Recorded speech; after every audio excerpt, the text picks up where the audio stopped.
The moment I met him, I just absolutely fell in love with him. He's got a heart that you would never believe. What are you most proud of? Me.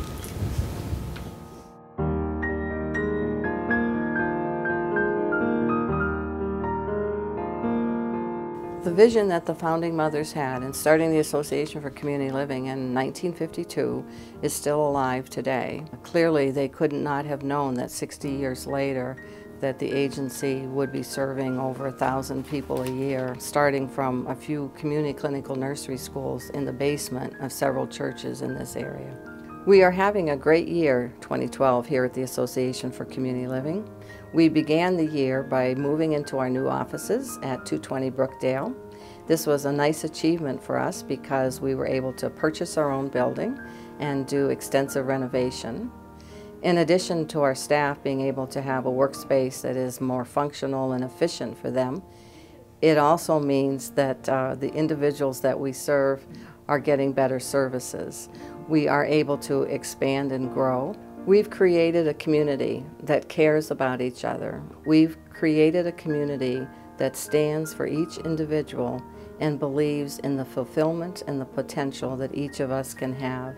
And in that way, in our own small little corner of the world, we have created an act of great love.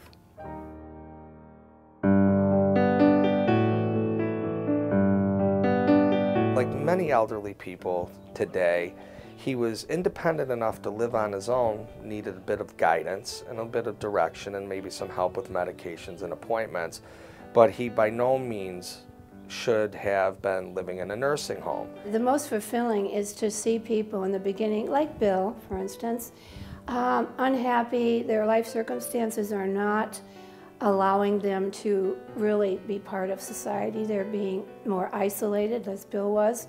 And when we can find a situation where there's a match, Jared was a good match for Bill, and Bill now has a life. I mean, he has a really fulfilling life. The Association for Community Living is serving the community by really keeping people within their communities. It used to be in the history that if people had developmental disabilities, they were kept on the outskirts of society in an institution that was off in the woods somewhere. And these people are from this community. And so to be able to have them here in a home, in their community, going to the grocery store, going to the bank, waving to the neighbors, so that they're seen and heard and not kept secret, I think it's really important. If it wasn't for the association, they wouldn't be able to live in the community. If it wasn't for the great staff, nursing staff, the office staff, we couldn't make this happen.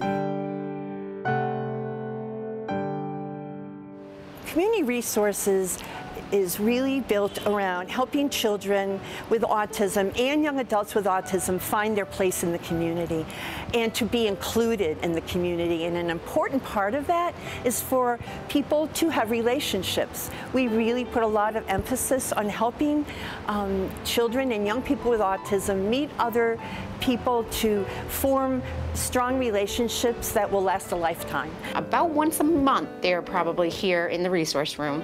And that's just basically just a check-in where they decide what they're going to do for the rest of the month. They build their calendar and they hang out, play games, video games, sing karaoke. The rest of the time they're out in the community. They really enjoy going bowling.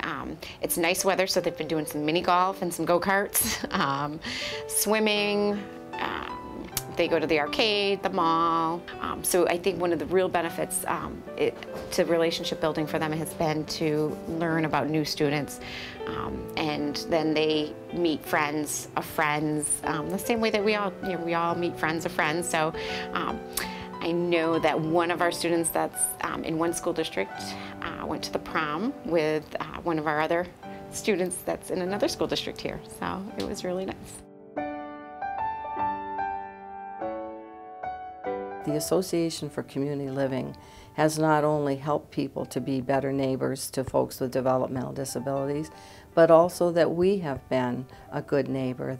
That despite the fact that 5 mothers started with nothing but their own ideas and their own love for their families, that 60 years later, there are hundreds and hundreds of people who care about individuals with developmental disabilities.